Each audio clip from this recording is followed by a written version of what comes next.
Warahmatullahi wabarakatuh. Saya Nuna Saidatul Ningsih dengan NIM 6160 8152 2020.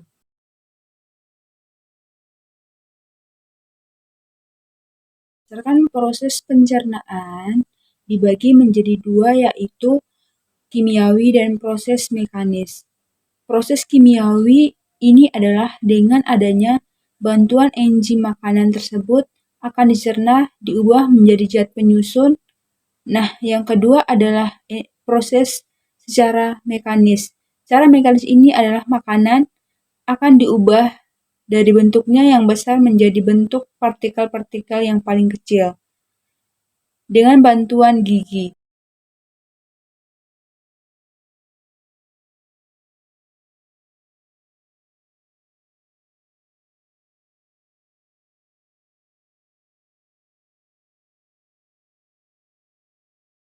Itu dua proses ini dilakukan oleh saluran pencernaan dan kelenjar pencernaan.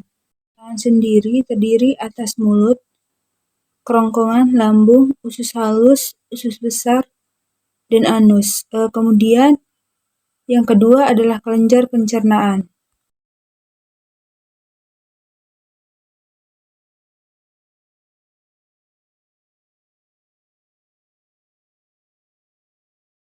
Kelenjar pencernaan ini adalah bagian dari pencernaan atau organ pencernaan yang bisa menghasilkan enzim pencernaan. Sebagai contohnya itu ada di hati dan pankreas. Nah, yang pertama adalah mulut. Di dalam mulut ini maka makanan akan dicerna secara mekanis maupun kimiawi.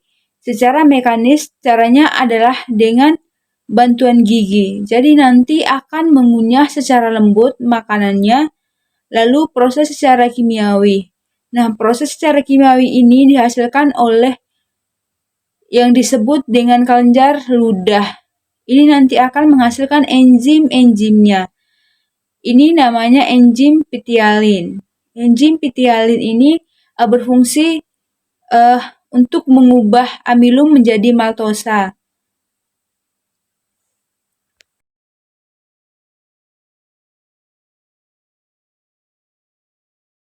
Dari mulut nanti akan terdorong ke kerongkongan. Nah, di dalam kerongkongan ini terjadi gerakan peristaltik, yaitu gerakan mendorong makanan menuju lambung oleh otot-otot dinding kerongkongan.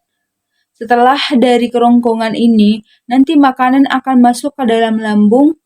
Nah, di dalam lambung ini nanti akan menghasilkan yang namanya getah lambung. Getah lambung ini nanti akan menghasilkan enzim-enzimnya. Enzim itu biasa disingkat dengan nama lapar, L lambung, A asam klorida, P pepsin, dan R renin. Klorida sendiri berfungsi untuk membunuh bibit penyakit, kemudian pepsin yaitu mengubah protein menjadi pepton, sedangkan renin ini untuk mengubah protein susu menjadi kafein.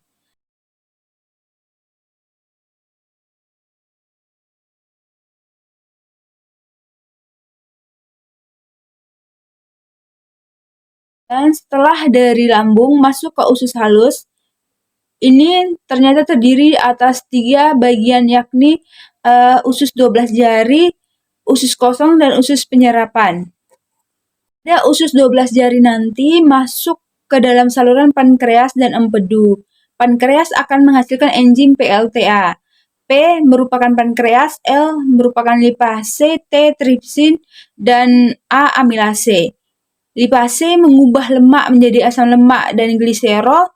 Tripsin akan mengubah pepton menjadi peptide dan asam amino. Amilase mengubah zat tepung atau amilum menjadi gula. Setelah dari usus 12 jari nanti makanan akan masuk ke usus kosong atau jejunum.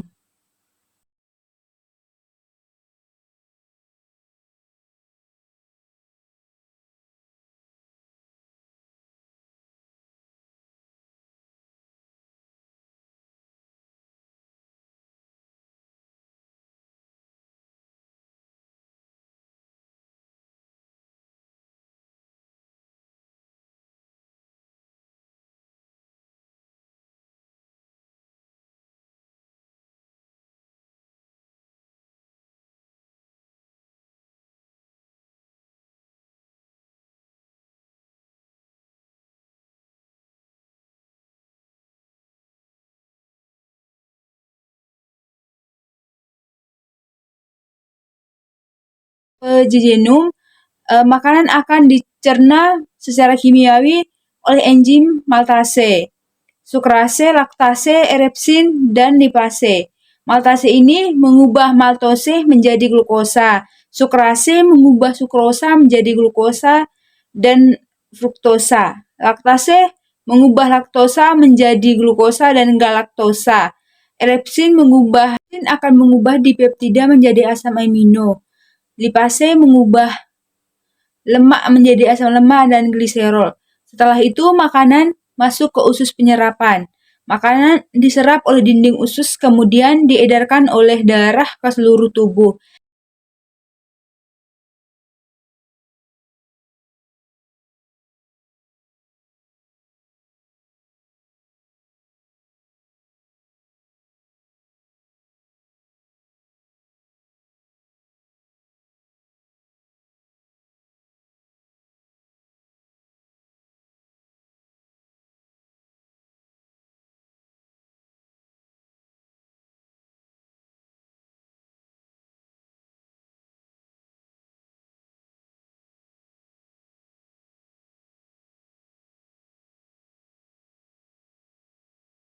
Setelah itu makanan masuk ke usus penyerapan.